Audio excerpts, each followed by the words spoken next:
24 घण्टा अनलाइन देख्छु बोल्न चाहिँ बोल्दैनौ बिजी भएर कि वाइफाई भएर हो फुर्सदै पाउँदैनौ बोल्नै मन छैन भनेको भए मै मान्ने थिइन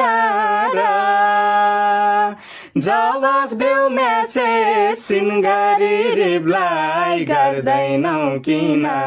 र बोला माया